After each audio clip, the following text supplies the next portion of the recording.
Hello everyone, today I wanted to make this video to let you guys know that unfortunately I was a victim of sexual abuse, sexual assault by current University of Missouri, Kansas City employee Andrea Carr when I saw her for therapy during my junior year of high school, 2012-13. In Chicago. Common things she did included exposing herself, masturbating, making inappropriate sexual remarks, requests, and gestures. Additionally, she touched my genitalia area many times, both over my clothes and a number of times also unbuckled and unzipped my pants. Words alone aren't enough to describe how affected I feel by her sexual misconduct. And I also feel like a broken record because I've spoken to approximately half a dozen different lawyers, to the police, to DCFS, to the UMKC administration, UMKC police department, and I either get ignored, get told that they can't help me, but they can't and or don't want to tell me why it is that they can't do that. Other times the process is just extra slow, and I don't know why on earth that is, but it's really affecting me, and I feel like a broken record when I try to move forward from it.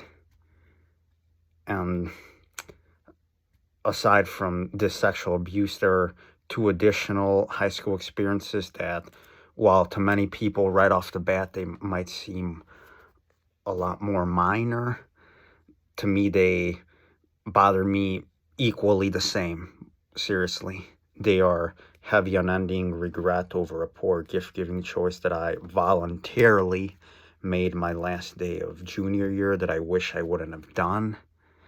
And while I didn't buy this gift, I still feel equally, wouldn't even dare to use the word nearly as a sub for equally, as bothered as I'd feel if I would have bought it myself, because I 100% willfully decided to give it away when I knew I could have said, no thanks, I'm not comfortable, I might regret it, etc. Yeah. And then the other experience that I'm heavily unendingly upset about is a classmate my senior year of high school, like, not paying me $20 he well knew my parents and I hoped, expected, in better words, he would pay me with regards to 2 public library books I lent to this dude, which ended up being way past overdue while in his physical possession and while he was using them solely for himself. And regarding these 3 distinct experiences that I've been heavily unendingly upset about every day for most, if not all the day, for almost a decade, I can't help to mention that I'm not in the mood for wanting to put up with third-party remarks from like family, friends, etc., such as that Miss Carr and the 2 people involved in the other experiences aren't a part of my life anymore. Contrary to popular belief, having to put up with those BS remarks doesn't help me, rather just further aggravate me, believe it or not. Around March/April, I feel this way about these remarks after an upsetting experience I had in June 2010, which I compare and /contrast to another experience I had 2 to 3 months previously, March/April 2010. Around March/April 2010, my dad, all jokes, exaggerations aside, got nastier than ever with me because I wanted to exclude a late paternal aunt of mine with Down syndrome from attending my confirmation, which I was going to make originally in May 2010, but then postponed kind of at the last minute because of how bitter and nasty this conflict got.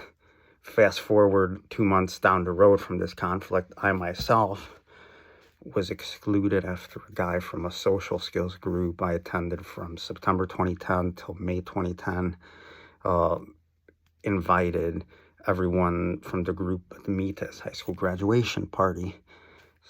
So I'm hoping, expecting my dad would have a comparable, if not equivalent, reaction to me being excluded as he had like 2 to 3 months previous.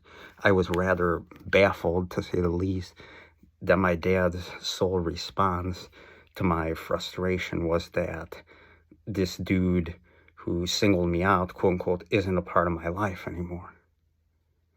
And moreover, I remember my dad was using an unacceptably excessive amount of passion, neutrality, and 0% discontent. But here, my dad, in other words, still got on my case because I wanted to exclude someone 2 to 3 months prior to me being unexpectedly excluded. Not fair.